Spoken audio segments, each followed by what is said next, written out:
Hello students. Last lecture में हमने discuss की थी मैक्सवेल्स इक्वेशंस एंड उनकी derivations in differential form and in integral form. तो आज के लेक्चर में हम डिस्कस करेंगे बाउंड्री कंडीशंस जो time dependent electromagnetic field vectors कौन कौन से हमारे पास, B, E, D and H satisfy करते हैं at the interface between two media. मतलब हमारे पास एक मीडियम 1 है और एक मीडियम 2 है। तो एट द इंटरफेस इनकी जो बाउंड्री कंडीशंस हैं वो क्या होंगी, वो हम इस आज के आर्टिकल में निकालेंगे। तो जैसे अगर मीडियम 1 में इनकी वैल्यूज है P1, E1, D1, H1 और मीडियम 2 में इनकी value B2, E2, D2 and H2। तो एट द इंटरफेस मतलब इन दोनों में क्या रिलेशन है और इन दोनों में मतलब कंटिन्यूस है अक्रॉस द बाउंड्री या कंटिन्यूस नहीं है, हम लोग ये चेक करेंगे कि इनकी वैल्यूज हैं जो मीडियम 1 से मीडियम 2 में जाएंगे तो इनकी वैल्यूज क्या चेंज हो रही हैं या इनकी वैल्यूज चेंज नहीं हो रही हैं। तो ये हम आज के लेक्चर में फाइंड आउट करेंगे। तो आज के लेक्चर जो टॉपिक है उसका नाम क्या है, boundary conditions.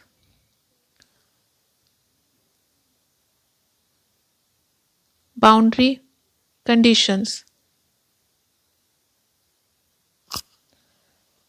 at the interface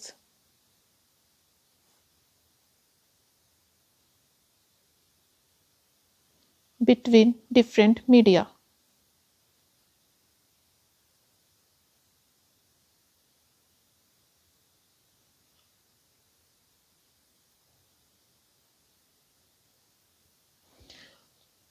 तो फर्स्ट हम बाउंड्री कंडीशन किसके लिए निकालेंगे, फर्स्ट हम कैलकुलेट करेंगे boundary condition for B.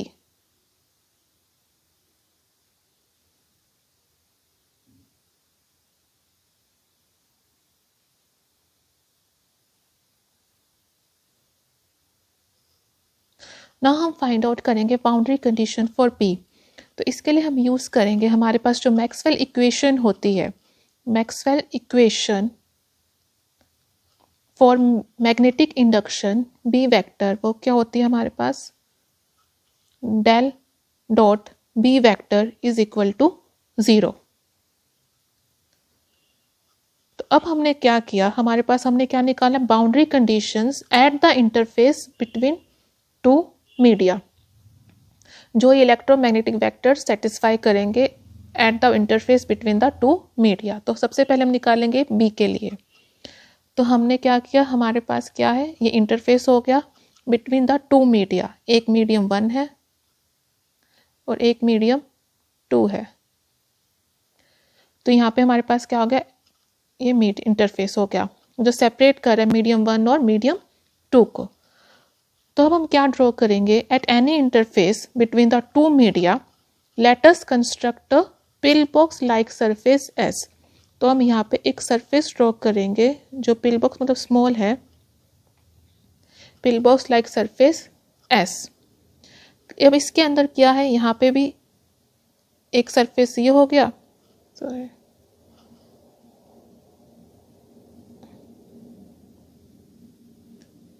Okay. तो हमने यहाँ पे ड्रॉ कर ली pill box like surface at the interface और जिसकी हाइट कितनी है, डेल्टा एच। पिल बॉक्स का मतलब क्या है कि बहुत ही स्मॉल सरफेस है, हाइट डेल्टा एच लिया तो हाइट क्या है, बहुत स्मॉल। तो अब यहाँ पे इसकी कितनी सरफेसेस है, इट कंसिस्ट ऑफ 4 सरफेसेस। कौन कौन सी, एक ये सरफेस हो गई अबव वाली, इसको हमने दे दिया नाम S1। एक ये नीचे वाली, इसको हमने नाम दे दिया S2।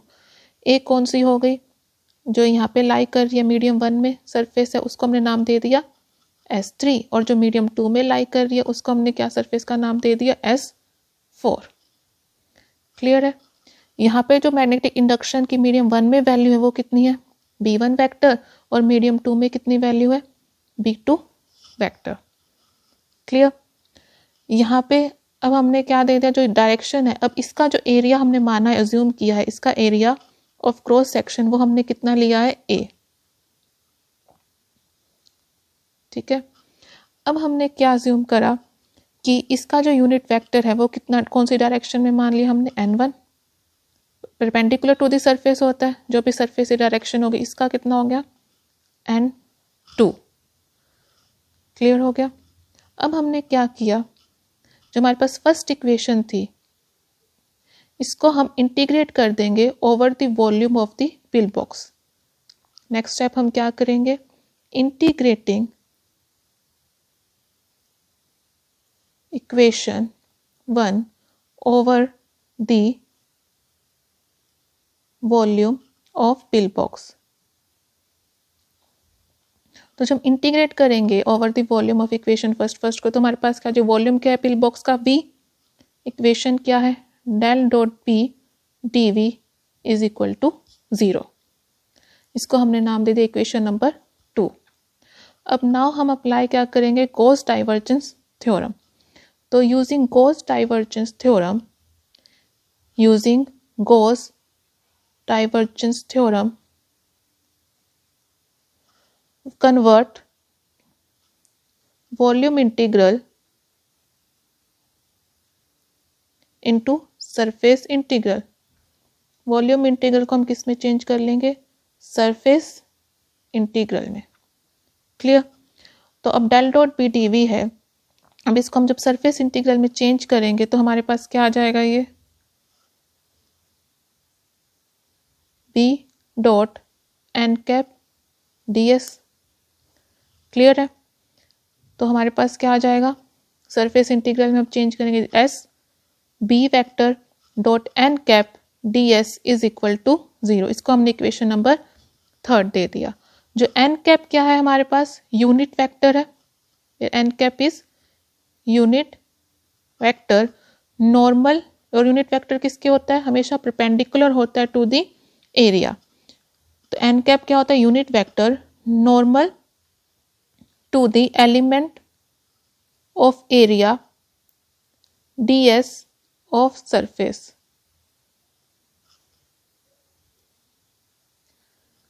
क्लियर। अब हम क्या करेंगे नेक्स्ट स्टेप में, अप्लाइंग इक्वेशन नंबर 3 है, ये जो इक्वेशन नंबर 3 है हम इसको क्या अप्लाई करेंगे to the whole surface of the pill box. ये हमारे पास क्या है, पिल बॉक्स।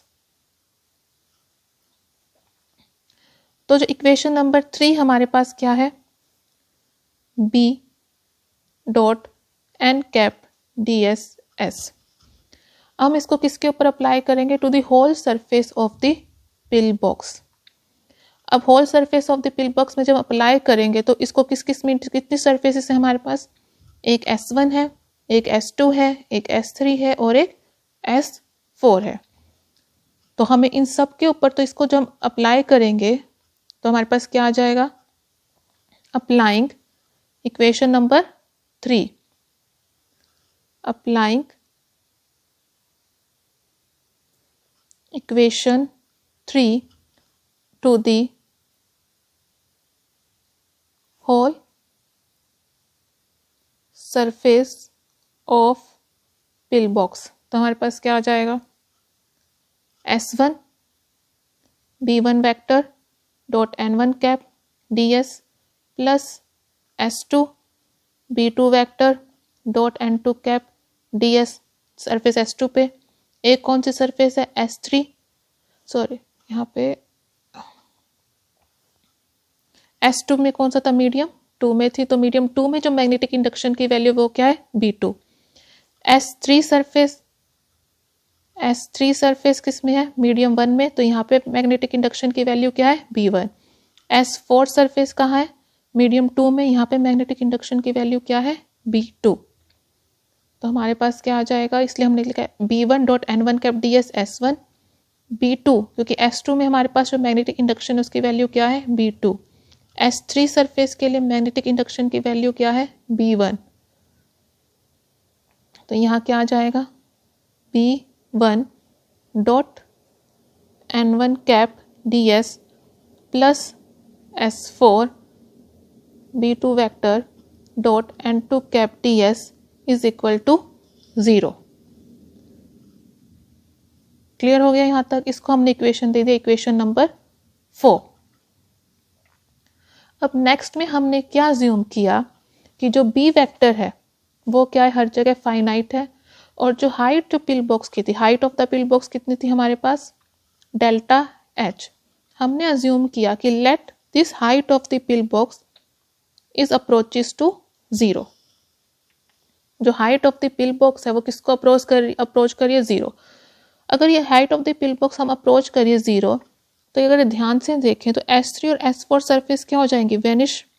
क्योंकि अगर ये अप्रोच कर रही है 0 को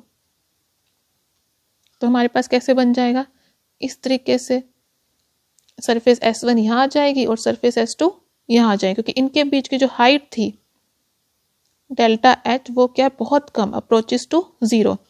तो S1 और S2 आपस में क्या कर जाएंगे, कोइंसाइड, और जो S3 और S4 है वो क्या हो जाएंगी, वैनिश।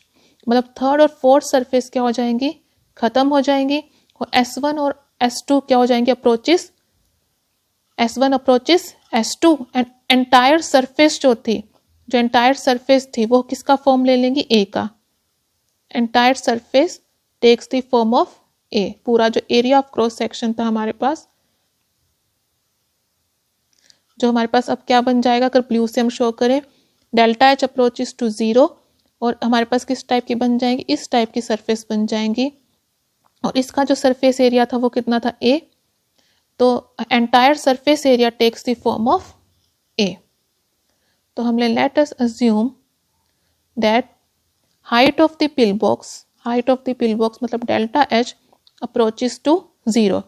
तो S3 और S4 सरफेस टर्म क्या हो जाएंगे, वैनिश, और S1 approaches S2, and entire surface takes the form A। Clear. तो अब क्या हो जाएगा, therefore हमारे पास यहाँ पे क्या हो जाएगी,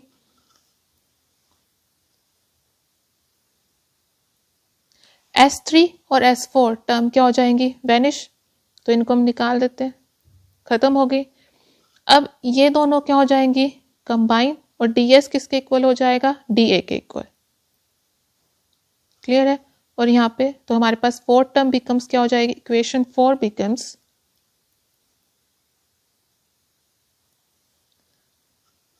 A B1 vector dot N1 cap plus B2 vector dot N2 cap dA is equal to 0। तो S area A is arbitrary, तो हमारे पास क्या हो जाएगा, वी हैव, जो अंदर जो टर्म है वो किसके इक्वल आ जाएगी, 0 के इक्वल। तो therefore we have B1 vector dot N1 cap plus B2 vector dot N2 cap is equal to 0। Clear है। अब सिंस अगर हम ये फिगर ध्यान से देखें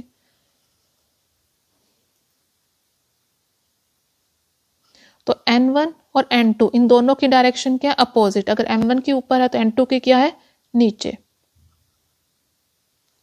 तो हमारे पास क्या आ जाएगा, since N1 cap is equal to minus of N2 cap, therefore B1 vector dot N1 cap is equal to minus B2 vector dot N1 cap is equal to 0, which implies B1 मतलब इनके normal component दोनों के क्या है, equal, which implies B1n minus B2n is equal to 0। n का मतलब है normal component of magnetic induction, which implies B1n vector is equal to B2n vector, which implies therefore normal component of magnetic induction, normal component of magnetic induction is continuous across the boundary।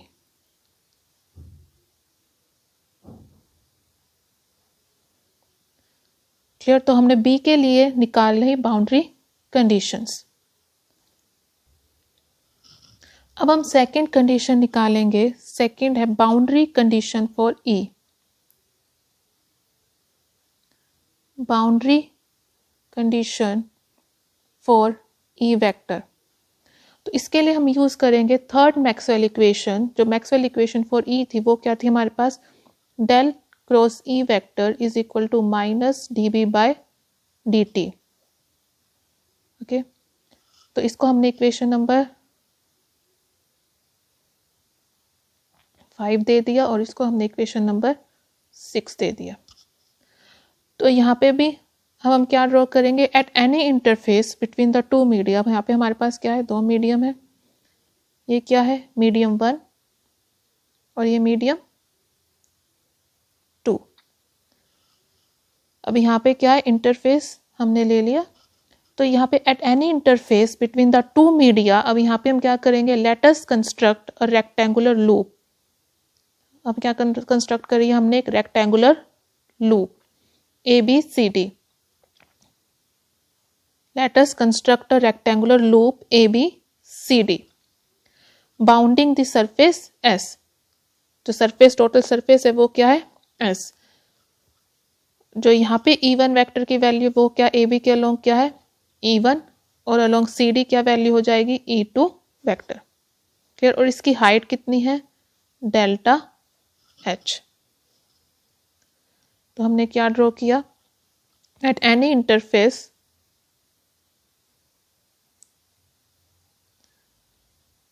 at any interface between two media,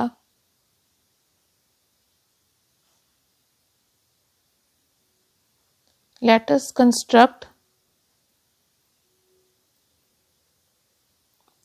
a rectangular loop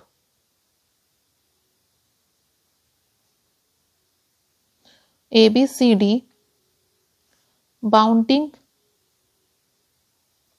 the surface S। Clear. अब फिर से इसको हमने equation number 6 दे दिया। अब again हम करेंगे integrating equation 6, integrating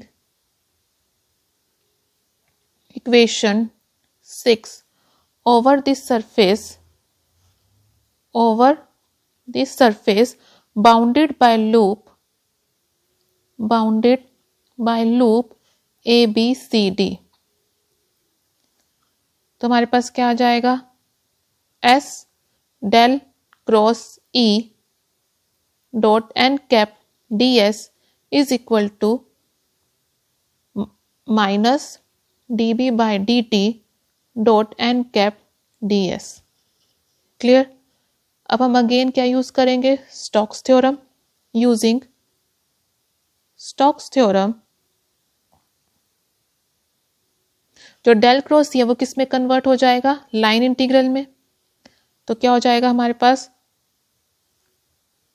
ABCD ये किस में कन्वर्ट हो जाएगा, लाइन इंटीग्रल में। लाइन इंटीग्रल क्या होता है, E वेक्टर डॉट DL। तो यहाँ पे क्या आ जाएगा हमारे पास, E vector dot DL vector is equal to minus S DB by DT dot N cap DS। और अब हम इसको सभी सरफेस पे इंटीग्रेट करेंगे। तो क्या आएगा हमारे पास, E1 dot DL along AB,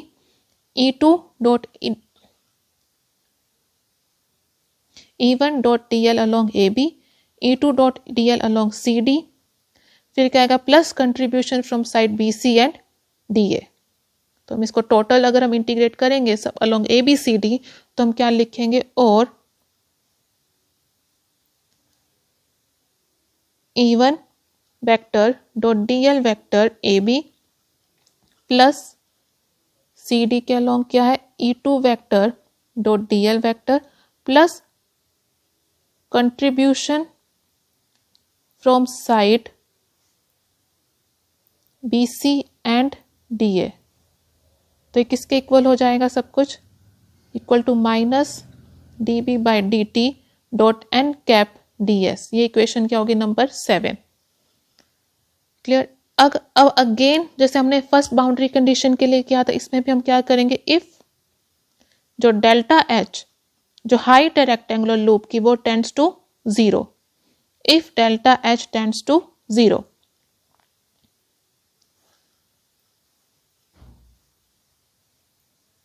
तो delta H, if delta H tends to 0, तो contribution from side BC and DA, if delta H approaches to 0, contribution from side BC and DA becomes 0. तो सिर्फ हमारे पास क्या होगा, AB और CD का कंट्रीब्यूशन रह जाएगा. तो हमारे पास क्या आ जाएगा, if delta H tends to 0, then contribution from sides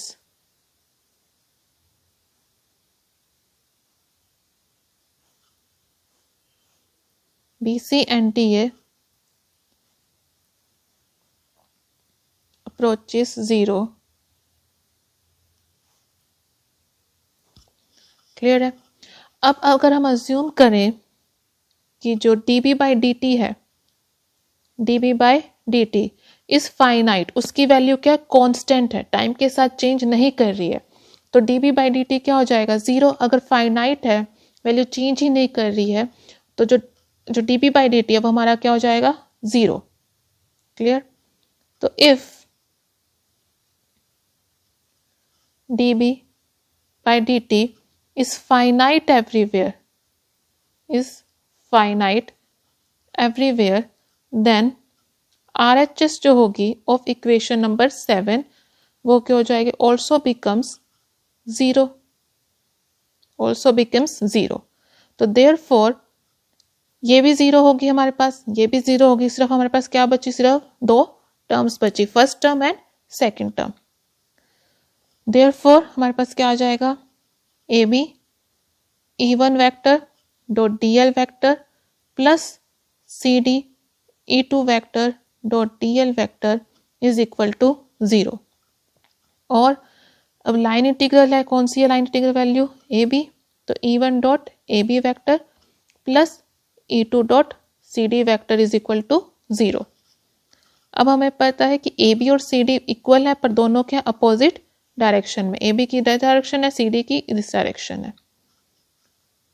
तो हमारे पास क्या है, as AB vector is equal to minus of CD vector, therefore E1 vector dot AB vector minus E2 vector dot AB vector is equal to 0, which implies tangential component, which implies क्या, ये दोनों क्या है, tangential component है, which implies E1t is equal to E2t. t का मतलब क्या है, tangential component of electric field vector. तो this shows that tangential component of E vector is continuous across the interface.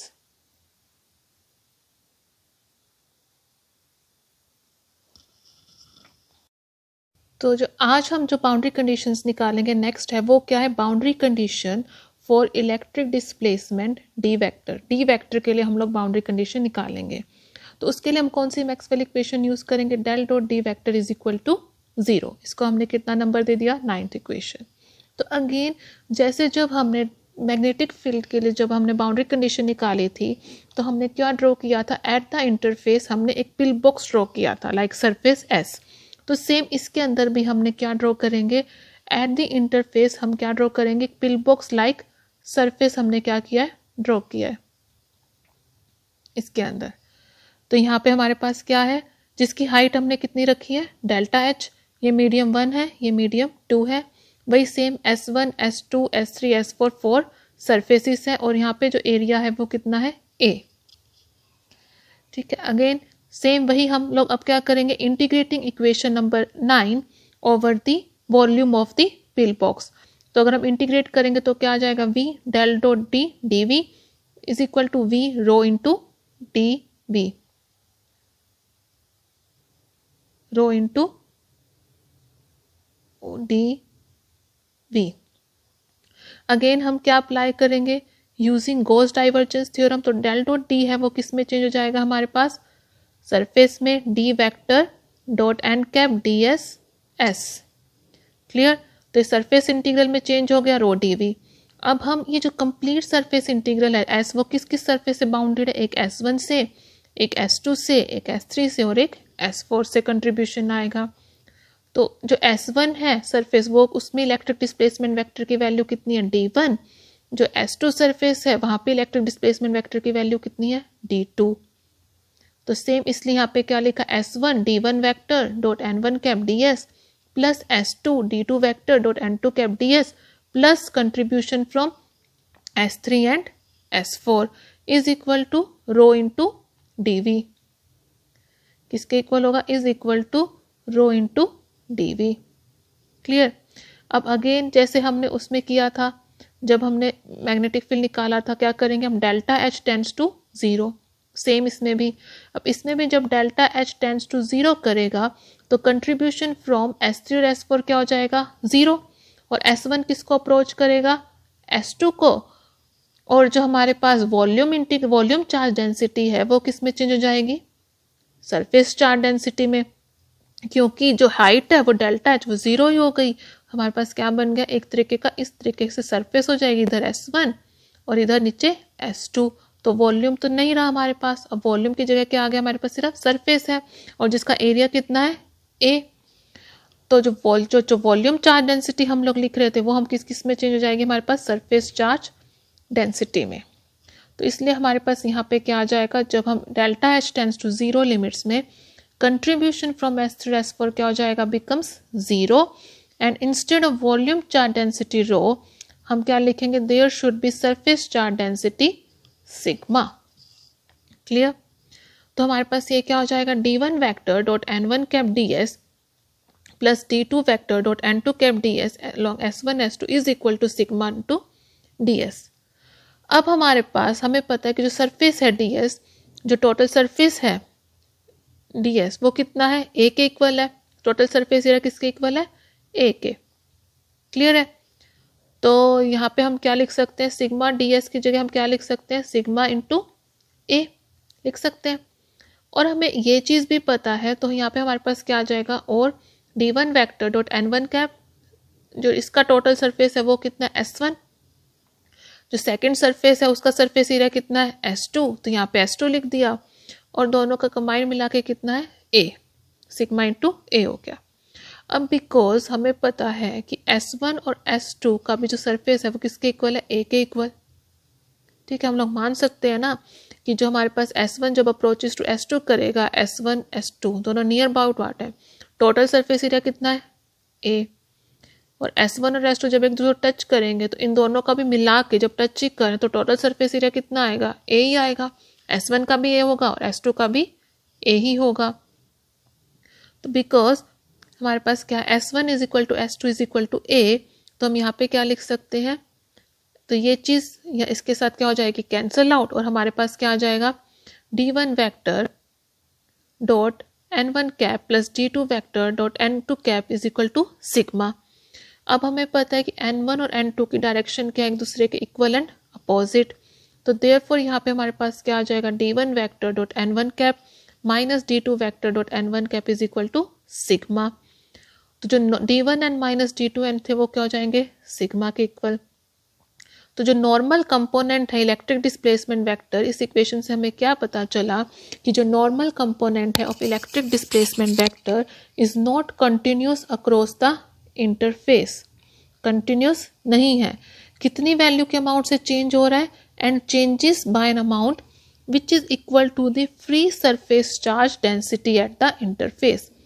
क्या हो गया, normal component of electric displacement is not continuous across the interface and changes by an amount which is equal to the free surface charge density at the interface. Clear? अब हम next क्या निकालोगे, next निकालोगे boundary condition for H। अब Maxwell equation हम कौन सी use करेंगे, del cross H is equal to J plus D by D T. अब सेम जब हमने इलेक्ट्रिक फील्ड के लिए हमने जब बाउंड्री कंडीशंस निकाली थी, सेम हम इसके लिए भी निकालने के लिए क्या करेंगे, एट द इंटरफेस हम क्या ड्रॉ करेंगे, हम ड्रॉ करेंगे एक रेक्टेंगुलर लूप ABCD। ओके, तो हमने यहाँ पे क्या ड्रॉ करी, एक रेक्टेंगुलर लूप ABCD जिसकी हाइट कितनी है, डेल्टा H। H1 वैल्यू है इलेक्ट्रोमैग्नेटिक फील्ड इंटेंसिटी की मीडियम 1 में, H2 वैल्यू है मैग्नेटिक फील्ड इंटेंसिटी की मीडियम 2 में। अब जो इंटीग्रेशन नंबर 12 है, हम इसको इंटीग्रेट करेंगे over the surface bounded by ABCD। तो हमारे पास क्या आएगा, del cross H dot N cap DS plus J vector plus DD by DT dot N cap DS। Using Stokes theorem जो हमारे पास कर्ल है वो किस में चेंज हो जाएगा, लाइन इंटीग्रल में। तो हमारे पास क्या आ जाएगा, H dot DL ABCD is equal to J plus DD by DT dot N cap DS। अब जब हम इसको इंटीग्रेट करेंगे ओवर द होल लूप तो हमारे पास क्या आ जाएगा, H1 dot DL AB plus H2 dot DL plus CD plus contribution from sides BC and DA is equal to J plus DD by DT dot N cap DS। Equation number क्या होगी, 13th। अब हमें पता है कि अगर delta H tends to 0 करेगा तो कंट्रीब्यूशन फ्रॉम साइड्स, जब डेल्टा H टेंड्स टू 0 होगा तो contribution from sides BC and DA ये किसको अप्रोच करेगी, 0 को। तो contribution from sides BC and DA becomes 0। तो ये टर्म्स किसके इक्वल हो गई, 0 के इक्वल। और हमारे पास क्या हो जाएगा, सेकेंड टर्म है यहाँ पे DD by DT dot N cap DS, ये भी किसको अप्रोच कर जाएगी, 0 को। क्लियर है, क्योंकि एन कैप DS है ये किसके हो जाएगा, 0 के इक्वल हो जाएगा। तो हमारे पास क्या हो जाएगा कि जब डेल्टा H टेंड्स टू 0 तो हमारे पास जो सेकेंड टर्म है DD by DT dot N cap DS वो किसको अप्रोच करेगी, 0 को। तो ये सेकेंड टर्म भी क्या हो जाएगी, किसके इक्वल हो जाएगी, 0 के equal.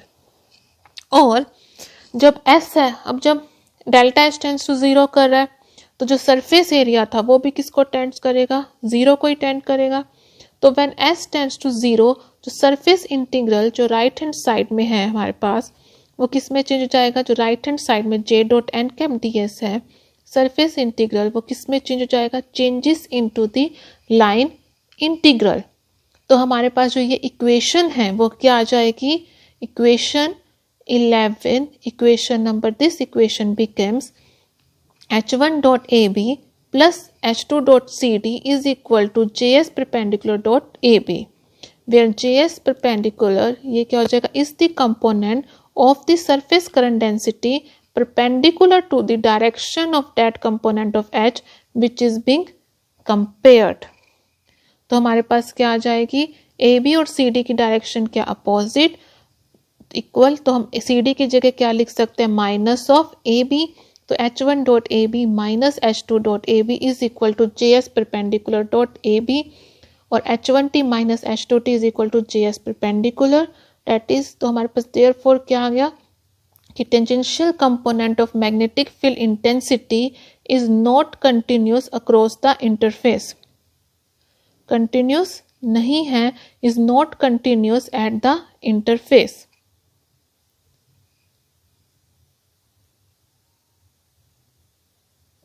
Is not continuous at the interface, but कितने अमाउंट से चेंजेस हो रही है, but changes by an amount which is equal to the component of surface density for perpendicular to the tangential component of H। और जो हमारे पास जो tangential component of magnetic field intensity है वो कंटिन्यूस कब होगा, जब जो JS पर अगर करंट डेंसिटी 0 हो जाए तो हमारे पास क्या आ जाएगा, H1T minus H2T is equal to 0। It means जब करंट डेंसिटी 0 होगी तो tangential component of magnetic field intensity क्या हो जाएगा, is continuous across the boundary. तो ये थे हमारे पास क्या थे, हमने निकाली 4 बाउंड्री कंडीशंस हमने कैलकुलेट की, किस किस के लिए, B के लिए, E के लिए, D के लिए, H के लिए।